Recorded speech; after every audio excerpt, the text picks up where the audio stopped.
Much of what happens behind the scenes in cinema remains disturbing and largely unseen, and this film is a perfect example. Beneath its gripping tone and unforgettable lines was a production shaped by extreme techniques, ignored suffering, and secrets that remained hidden for years. This was never just a movie depicting the brutality of war. It became a grueling endurance trial for the people involved in making it. Actors were subjected to psychological pressure that pushed them to their limits, while subtle details were quietly embedded throughout the film. The reality behind the camera was every bit as intense as what audiences saw on screen. Today, we are opening the archive on one of the most relentless war films ever produced, uncovering hidden truths, strange behind-the-scenes facts, and shocking moments that most viewers never knew existed. The first story focuses on an actor who placed his mental and physical well-being at serious risk. Portraying a believable soldier is difficult, but this performance demanded far more than traditional method acting. One of the film's lead actors underwent an extreme physical transformation, pushing himself to dangerous limits both psychologically and physically. Vincent D'Onofrio added roughly 75 pounds to his body to play the troubled character Private Pyle, setting a record at the time for the most weight gained for a film role. This drastic change affected more than just his appearance. It changed how people treated him in everyday life. He later shared that strangers often avoided him, and some even judged his intelligence based solely on his altered look. The strain on his body was severe, especially on his knees, which were damaged badly enough to require surgery after filming ended. Beyond the physical pain, the emotional intensity of the role and the exhausting production schedule made it difficult for him to separate himself from the character's deteriorating mental state.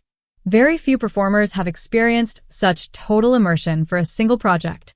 He didn't simply act as Private Pyle, he endured consequences that followed him long after production wrapped. The second revelation involves scenes that were considered too disturbing even for the director. Not everything shot for this war film was shown to audiences. Some material was so graphic and unsettling that it was ultimately removed. One particularly infamous deleted scene featured soldiers kicking around a severed human head, as if it were a soccer ball. Though the scene was filmed, it was judged to be excessively graphic and excluded from the final cut. It was meant to demonstrate how war strips people of their humanity, but it crossed a boundary the director chose not to present. Another removed sequence involved the character Animal Mother. In the original version, instead of killing the wounded sniper quickly, he was shown fully decapitating her. The violence was so extreme that it threatened to overpower the story itself.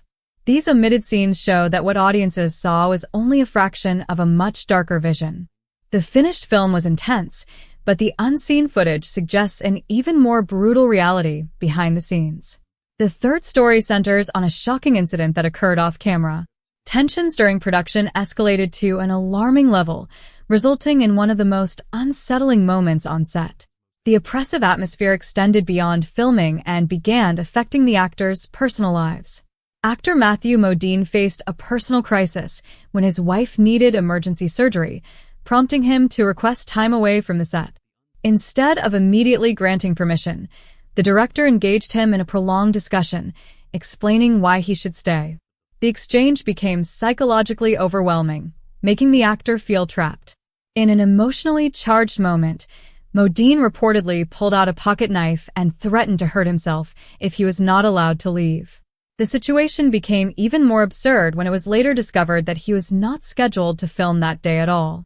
This incident became a symbol of the extreme authority the director exercised, even during personal emergencies, highlighting how creative control sometimes came at the expense of basic compassion. The fourth point explains how the boot camp scenes achieved such unsettling realism. The fear displayed by the recruits was not simply the result of strong acting. Behind the scenes, deliberate methods were used to ensure the actors experienced genuine intimidation. The performers playing recruits were kept completely separate from the actor portraying the drill instructor prior to filming. They were not introduced, allowed to rehearse together, or permitted to socialize. This separation created a powerful psychological divide. The drill instructor remained in character for up to 10 hours a day, continuously shouting commands and insults without ever breaking performance. There was no safe environment where the actors could relax. The tension followed them everywhere on set. When filming began, the terror visible on screen was real. The recruits were not pretending to be afraid. They truly were. This approach became one of the film's most effective techniques, blurring the line between performance and reality. The fifth story tells how a real Marine transformed his behind-the-scenes role into an iconic on-screen performance. Typically, film roles are earned through auditions and industry connections, but this case was different. The man who became the legendary drill instructor was originally hired only as a technical advisor. As a former Marine Corps drill instructor, his job was to help actors accurately portray military training. After watching rehearsals, he felt the chosen actor failed to capture the necessary intensity. He decided to film his own unscripted audition, delivering a barrage of improvised insults and commands drawn from real experience. The footage impressed the director so much that the role was recast, replacing an actor who had already prepared for months. The result became one of cinema's most unforgettable characters, proving that real-world experience can surpass even the most trained performers. The sixth detail reveals a hidden message within a simple costume element. Small visual details can carry powerful meaning, and this film used one masterfully. The main character's combat helmet featured two conflicting symbols. The phrase, "Born to Kill," displayed prominently above a peace sign. This contradiction was intentional, representing the internal struggle between violence and humanity within a soldier. Number 24. Farra Fawcett had reservations. Despite the film's star-studded cast, Farra Fawcett wasn't immediately convinced about joining the project. Known for her glamorous image and success on Charlie's Angels, she was unsure about the loose structure and heavy reliance on improvisation. She reportedly felt her role lacked depth and that the movie focused more on stunts and jokes than character development. Still, she committed fully and embraced even the strangest moments, including the infamous tree love gag. Later, she admitted the experience was one of the oddest of her career. Even so, her presence added elegance and star power to the film's chaos. Number 25. The Forgotten Third Film. Many fans don't realize the Cannonball Run series technically includes a third movie. Released in 1989 as Speed Zone, also known as Cannonball Fever, the film attempted to continue the illegal cross-country racing concept. Unlike its predecessors, it featured none of the original stars. Instead, it starred actors like John Candy, Eugene Levy, Donna Dixon, and Joe Flighty.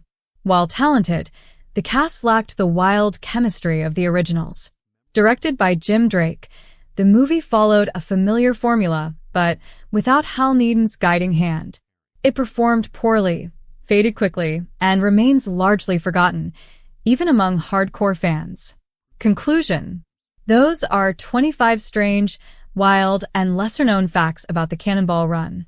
From real-life stunts and improvisation to lost footage and forgotten sequels, the movie was far more than a simple comedy. It was a reckless, unforgettable ride that left behind a legacy as unpredictable as the race itself. If you enjoyed this deep dive, be sure to like the video. It helps more than you know. Have a favorite moment or memory from the Cannonball Run? Share it in the comments. And don't forget to subscribe for more behind-the-scenes stories from Hollywood's most chaotic classics. Until next time, keep the engine running and buckle up. In a key moment near the end of the film, the character tilts his head so that his hand covers the peace symbol, leaving only the aggressive message visible. Without any dialogue, the visual communicates that his internal conflict has been resolved in favor of violence. It's a haunting example of storytelling through imagery. The seventh revelation involves a real-life accident that altered the film's release history. During production, one of the major cast members was involved in a serious car crash that resulted in broken ribs. Filming was halted for 4.5 months. This significant delay allowed another Vietnam War film, Platoon, to reach theaters first. While this project remained stalled, Platoon gained critical praise and swept award season, including winning Best Picture at the Oscars. Many have speculated how history might have changed if the accident had never occurred. Instead of leading the genre, this film ended up following in the shadow of another, demonstrating how unpredictable events can reshape cinematic legacy. The eighth and final story highlights an unexpected contributor to the film's haunting soundtrack. Although the music sounds like the work of an experienced composer, it was actually created by the director's daughter. Working under the pseudonym Abigail Meade, Vivian Kubrick composed the unsettling score that became a defining part of the film's atmosphere. Few viewers realize just how influential her contribution was in shaping the final emotional tone of the movie.